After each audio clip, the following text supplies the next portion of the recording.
बोलिए शिव शंकर भगवान की जय।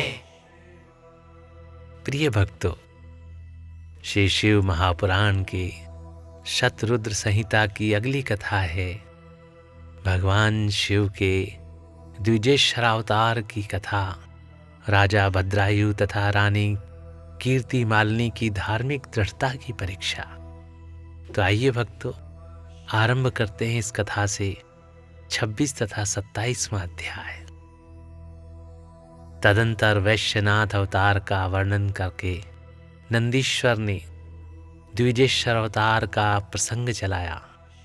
वे बोले, हे तात, पहले जिन नृपश्रेष्ठ भद्रायु का परिचय दिया गया था और जिन पर भगवान शिव ने ऋषभ रूप से अनुग्रह किया था, उन्हीं नरेश के धर्म की परीक्षा लेने के लिए वे भगवान फिर द्विजेश्वर रूप से प्रकट हुए।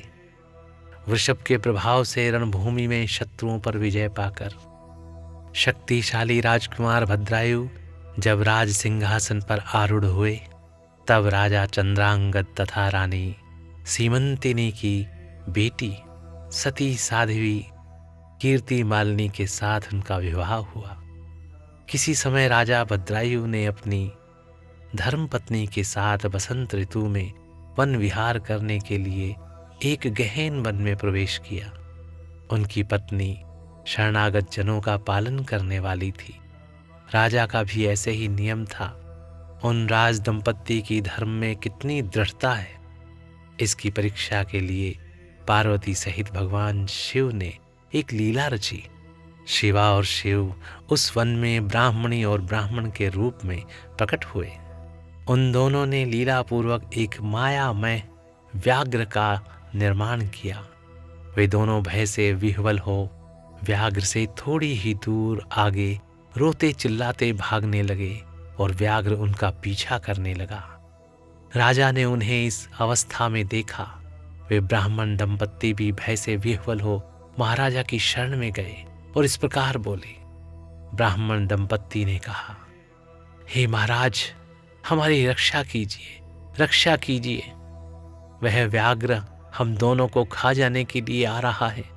समस्त प्राणियों को काल के समान भय देने वाला यह हिंसक प्राणी हमें अपना आहार बनाए, इसके पूर्व ही आप हम दोनों को बचा लीजिए। उन दोनों का यह करुण क्रंदन सुनकर महावीर राजा ने जो ही धनुष उठाया, त्यों ही वह व्याघ्र उनके निकट आ पहुंचा। उसने ब्राह्मणी को पकड़ लिया। वह बेचारी हा नाथ, हा नाथ, हा प्राण वल्लभ, हा शंभो, हा जगत गुरो इत्यादि कहकर रोने और विलाप करने लगी। व्याघ्र बड़ा भयानक था। उसने त्यों ही ब्राह्मणी को अपना ग्रास बनाने की चेष्टा की।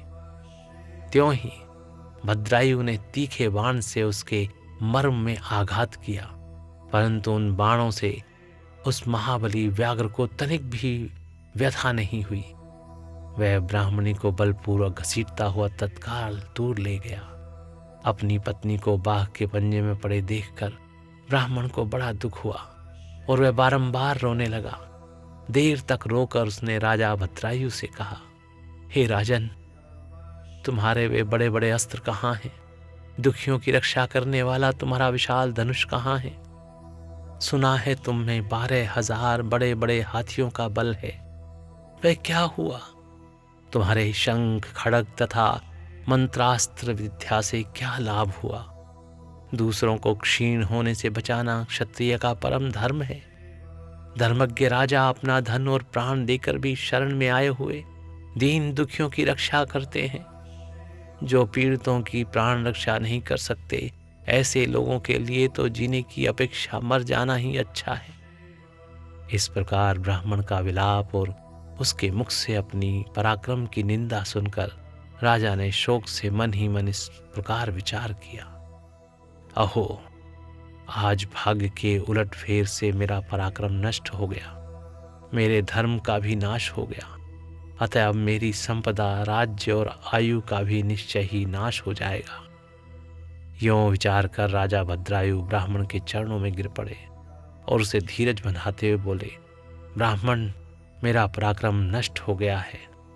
हे महामते, मुझ क्षत्रिय अधम पर कृपा करके शोक छोड़ दीजिए। मैं आपको मनोवांछित पदार्थ दूंगा। यह राज्य, यह रानी और मेरा यह शरीर सब कुछ आपके अधीन है। बोलिए, आप क्या चाहते हैं?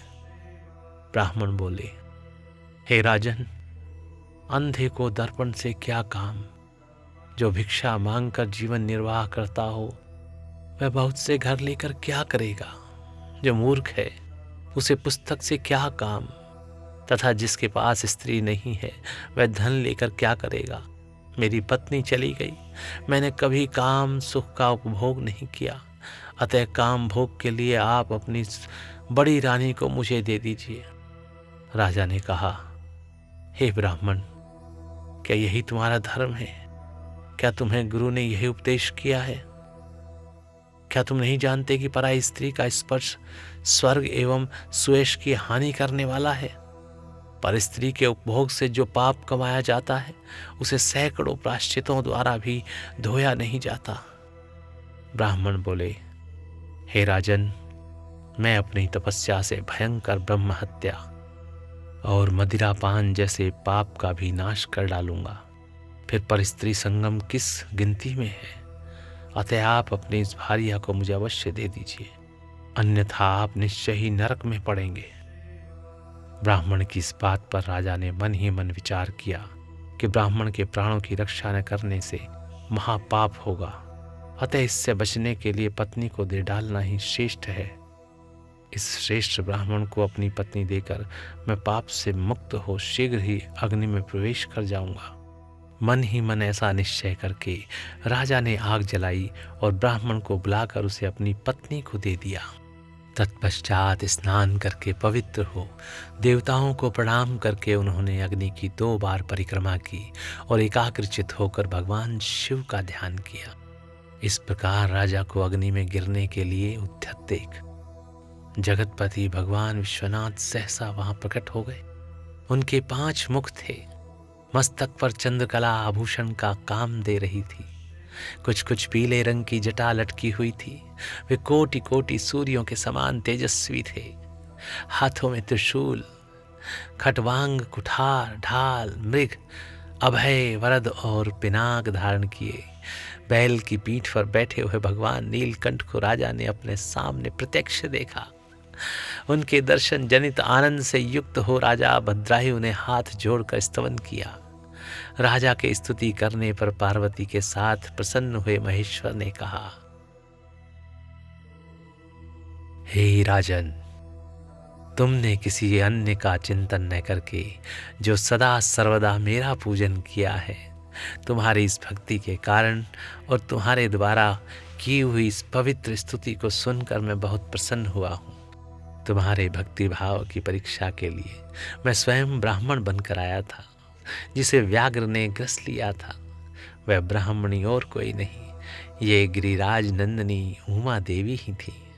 तुम्हारे बाण मारने से भी जिसके शरीर को चोट नहीं पहुंची वह व्याघ्र माया निर्मित था। तुम्हारे धैर्य को देखने के लिए ही मैंने तुम्हारी पत्नी को मांगा था। इस कीर्ति मालिनी की और तुम्हारी भक्ति से मैं संतुष्ट हूँ। तुम कोई दुर्लभ व्रत मांग लो, मैं उसे दूंगा।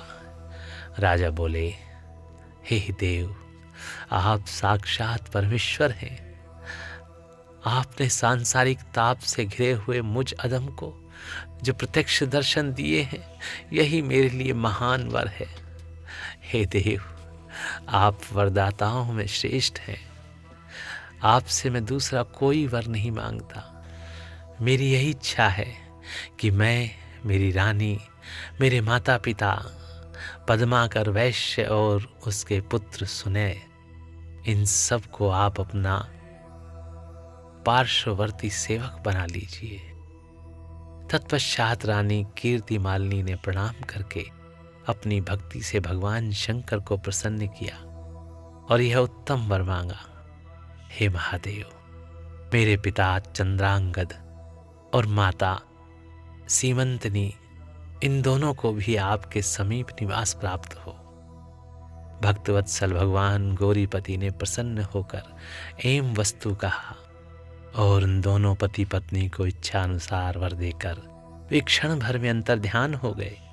इधर राजा ने भगवान शंकर का प्रसाद प्राप्त करके रानी कीर्ति मालिनी के साथ प्रिय विषयों का उपभोग किया और 10,000 वर्षों तक राज्य करने के पश्चात अपने पुत्रों को राज्य देकर उन्होंने शिव जी के परम पद को प्राप्त किया।